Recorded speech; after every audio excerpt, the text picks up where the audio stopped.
This is a recording message for anybody who is concerned with the water security in South Sudan. My name is Tag Elkhazin.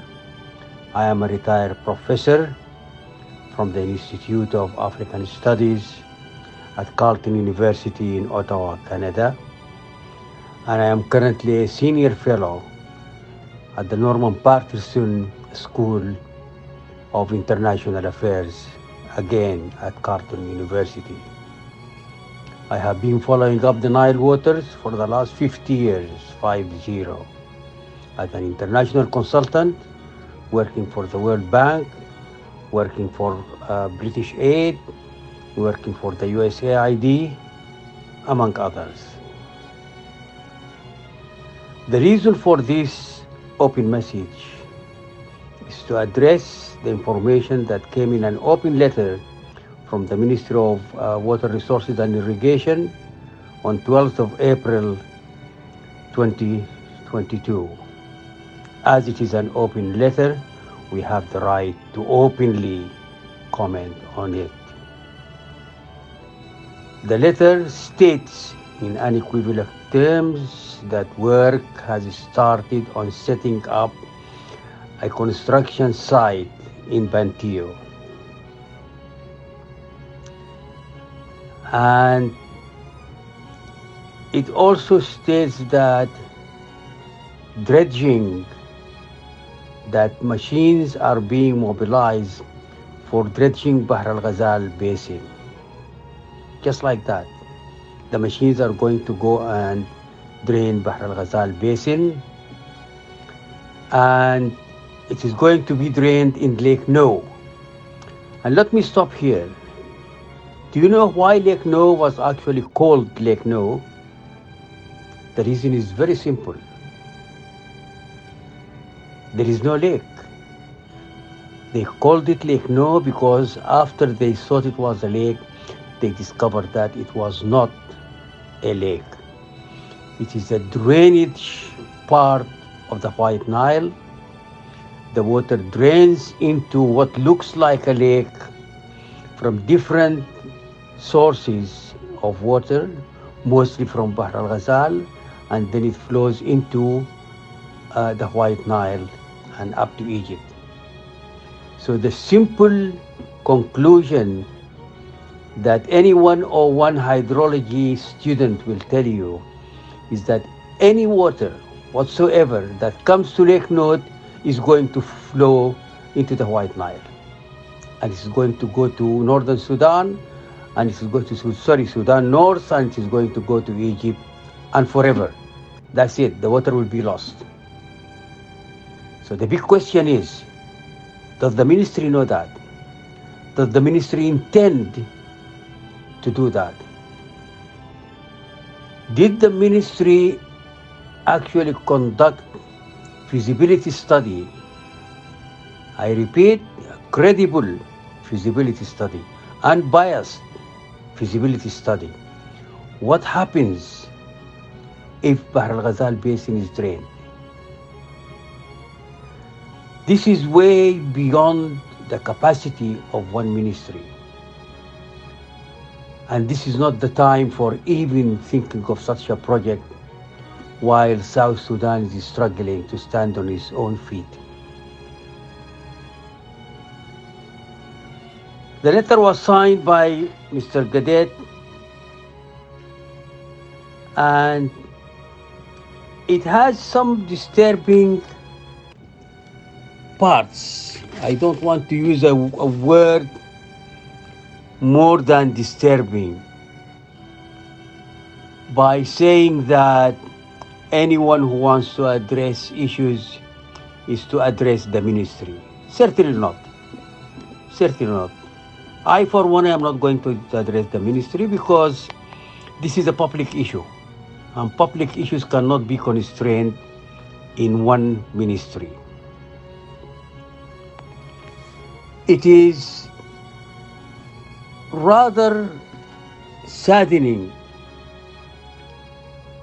that this last paragraph is actually an insult for anyone who is concerned. I am not going to resort to the ministry while I have 50 years of expertise beside me. I am a retired professor. I have been with the file of the Nile waters for 50 years, 5 generations. And I have records and data and information that may not exist anywhere else. Complete archives. I have got maps dating back to 1923. So I am a capable person, and others are there. Others, probably tens.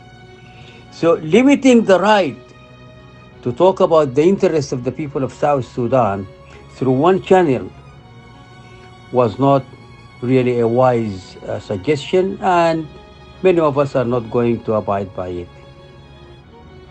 Now, the ministry is there. Yes, it has a role to play. There is no doubt about that. However, we need to make sure that any study has got to follow the international safeguards. The study has got to be international.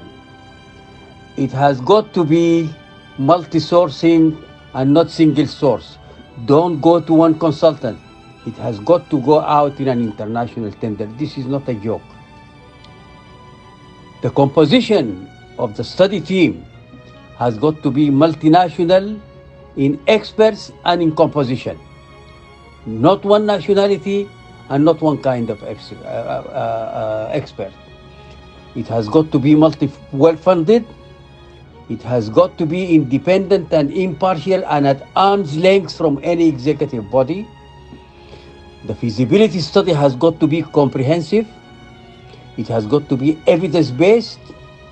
It has got to cover the following aspects: environmental impact assessment, social impact assessment, economic impact assessment, peace and conflict impact assessment, livelihood impact assessment, health impact assessment, gender/women impact assessment, and it has got to carry and to observe the fact that the wetlands are a UNESCO and Ramsar reserved areas, and now we are getting into international law.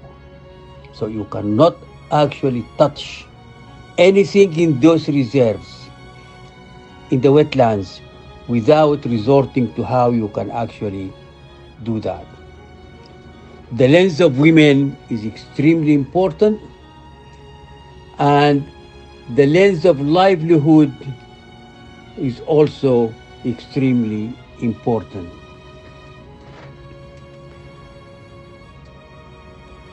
All the objectives and lenses must be exclusively and only for the interest and welfare of the people of South Sudan.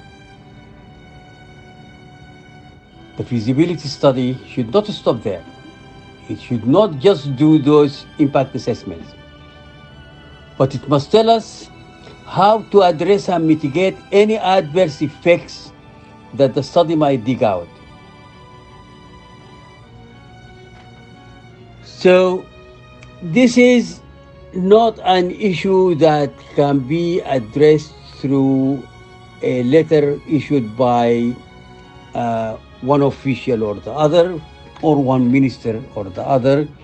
It is an issue of national interest, and by national interest, it is the future generations, and it is the water security of South Sudan. So it is not really an easy thing. The ministry seems to be going ahead with dredging. Very clearly, the letter says that they are mobilizing equipment to do that. What is the legal framework for that? More importantly, what is the technical framework for that? We agree that the Ministry of Water Resources and Irrigation are mandated with the management, and the letter says it is with the management of the water, not the ownership of the water of South Sudan. So they cannot do what they want. They cannot do things without going through the proper channels. They cannot do things without having the interest and the water security of the people of South Sudan at heart and in each step that they take.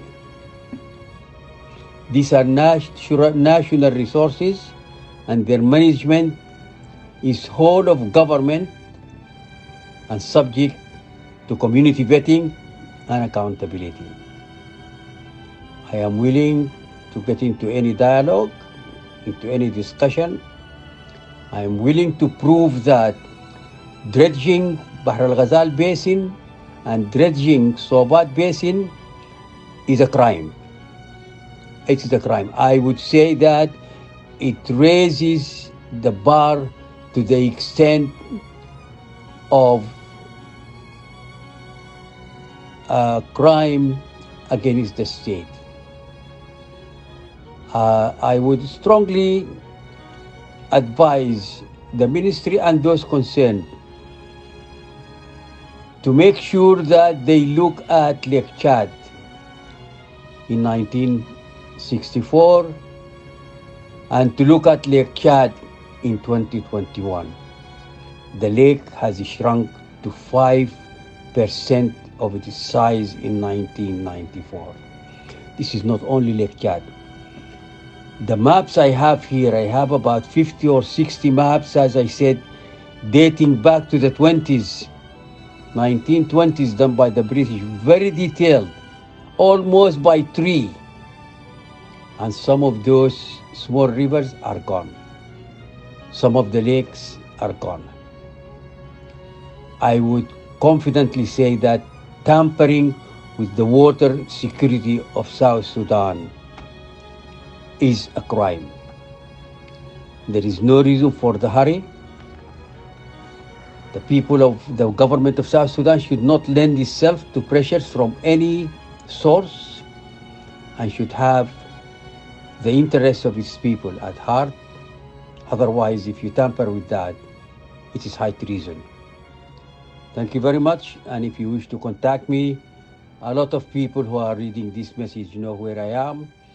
Anyone is welcome to contact me by email or to contact me by WhatsApp.